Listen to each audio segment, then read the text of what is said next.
When people think about cooling a data center, they usually imagine one thing: cold air blowing into a room full of servers. But inside modern data centers, there are two very different types of cooling systems doing that job: CRAC units and CRAH units. At first glance, they can look almost identical. Large cabinets, massive fans, raised floor connections, supply air and return air pathways. But internally, they operate in completely different ways. One uses direct refrigeration. The other uses chilled water, and understanding the difference is critical because these systems affect energy efficiency, scalability, redundancy, maintenance, power consumption, and even how hyperscale AI data centers are designed today. In this video, we'll explain exactly how CRAC and CRAH units work, how they differ, and where each system is commonly used inside modern data centers.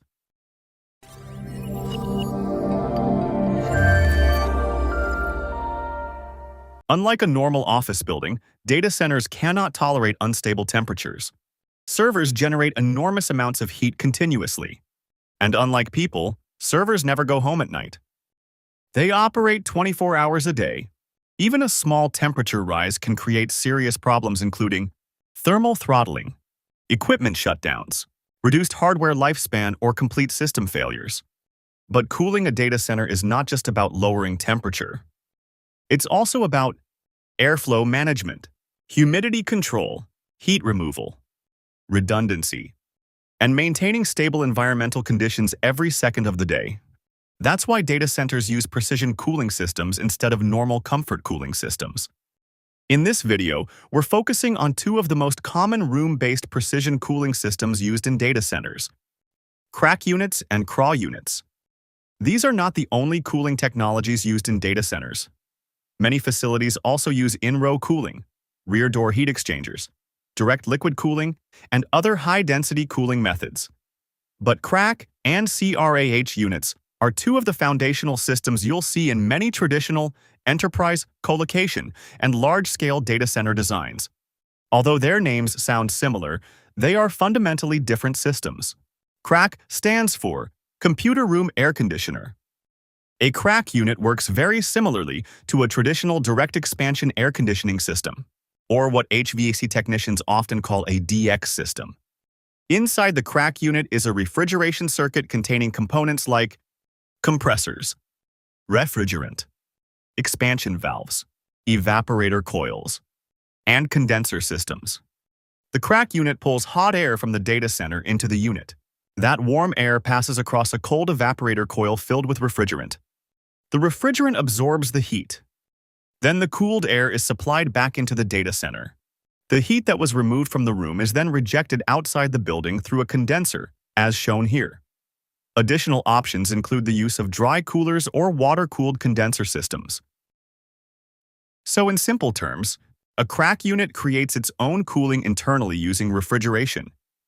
It is essentially a large precision air conditioner dedicated to the data center. Some CRAC units can also be ordered with dual cooling coils.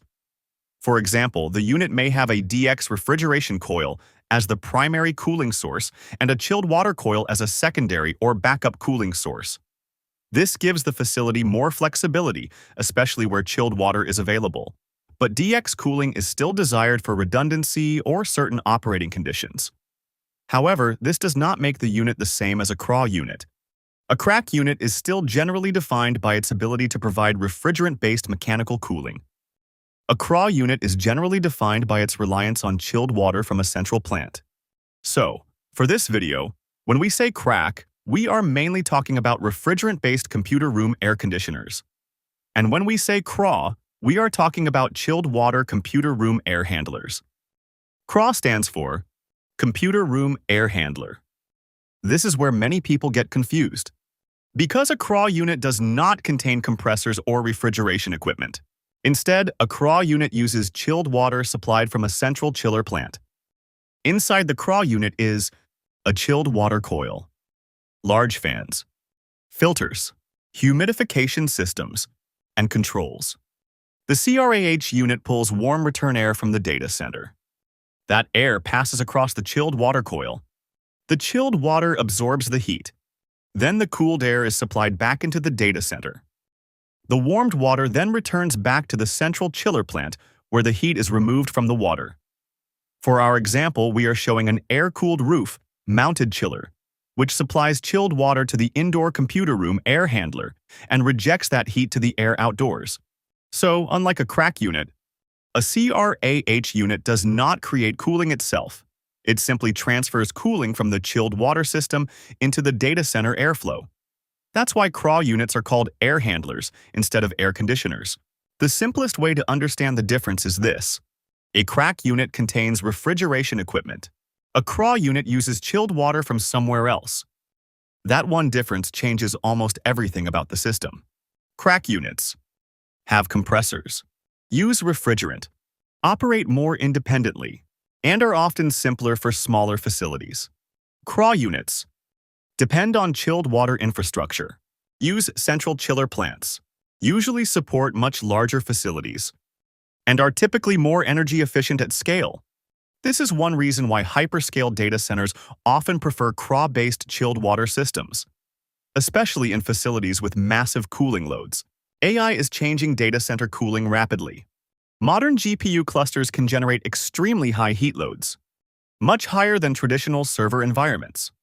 As rack densities increase, cooling systems must remove more heat more efficiently. This is one reason chilled water systems and CRAH-based designs have become increasingly popular in large-scale facilities. Water can transport heat much more efficiently than air, and centralized chilled water systems allow operators to support massive cooling capacities more effectively. However, even CRAH systems are now reaching limits in some AI facilities.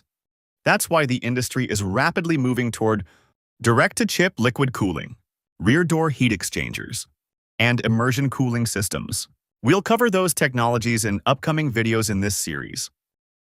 So, here's the simplest way to remember the difference. CRAC units create cooling using refrigerant and compressors. CRAH units transfer cooling using chilled water from a central plant. Both systems play a major role in modern data center infrastructure, and both are critical to maintaining the stable environments that keep servers operating around the clock. As data centers continue evolving for AI and high-density computing, cooling systems will continue becoming even more advanced, and understanding these systems is becoming increasingly important for engineers, contractors, technicians, and anyone entering the data center industry. In the next video, we'll explain air-cooled versus water-cooled data centers, and why water is becoming one of the most important technologies in the future of AI infrastructure.